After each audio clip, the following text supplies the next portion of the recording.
Safiya says, is not wearing the Islamic hijab a major sin? What is the punishment for women who display their makeup and clothes in public?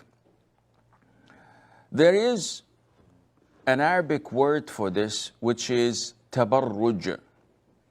And this word was mentioned in chapter 33, where Allah Azza wa Jal prohibited exposing your awrah as a woman like they used to do in pre-Islamic era. وَلَا تَبَرَّجْنَا تَبَرُّجَ الْجَاهِلِيَّةِ. And this by itself is sinful. Whether it is a major sin or a minor sin is not of great importance to us, because when a Muslim looks at the size of the sin, he neglects whom he is sinning against. But if you look at Allah the Almighty, His greatness, His excellence, and that you are sinning against Him, who's all watching, all hearing, who provides for you, who controls every breath you take. You cannot inhale without His permission, and you cannot exhale without His permission. Yet you insist on sinning, then you are in great trouble. Whether it is a major sin or a minor sin is beside the point.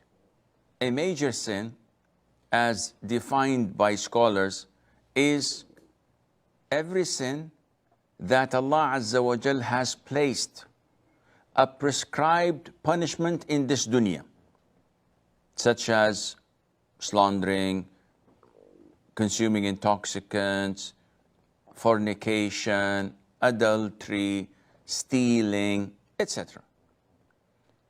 So either there is a prescribed punishment in this dunya, or Allah Azza wa Jal has placed a curse on those who do such things, such as dealing in usury, riba, interest-based loans, bribery.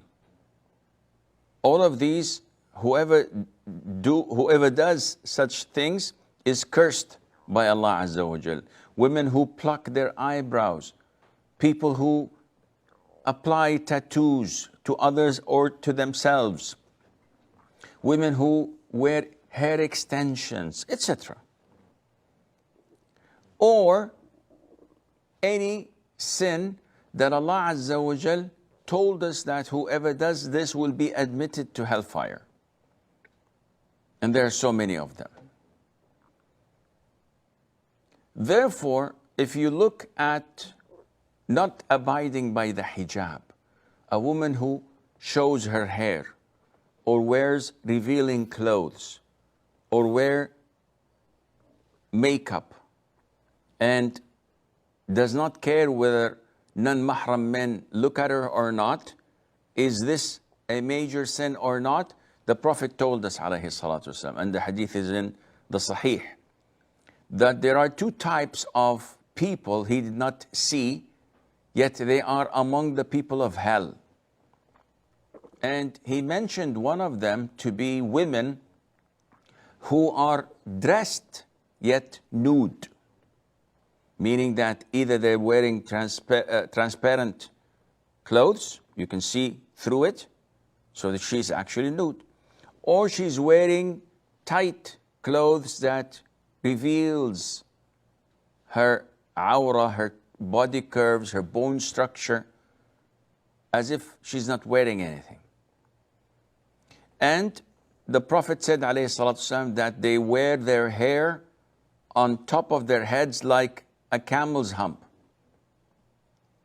When they walk in a way that is a bit tilted and would make others tilted as well when they look at them because of their beauty and their charm. So the Prophet told us that they are from the people of hell. In another hadith, He said, curse them because they are cursed by Allah Azza wa Jal, which is an indication that this is indeed a major sin. Therefore, whoever does such an act of exposing her awra, her beauty, in a fashion that would turn heads towards her, she's either committing a kabira, a major sin, or a minor sin. And this depends on the level of her tabarruj. A woman who covers her body totally, only exposes her face, yet wears makeup, eyeliners, shadow, foundation on her skin, she is doing tabarruj. But her sin is not as severe as a woman who exposes her hair or wears revealing clothes or tight clothes, etc. And as I said earlier, one should fear Allah Azza wa Jal by not indulging in sins and asking whether it's a major or a minor one, rather to look at Allah subhanahu wa ta'ala, who He is sinning against.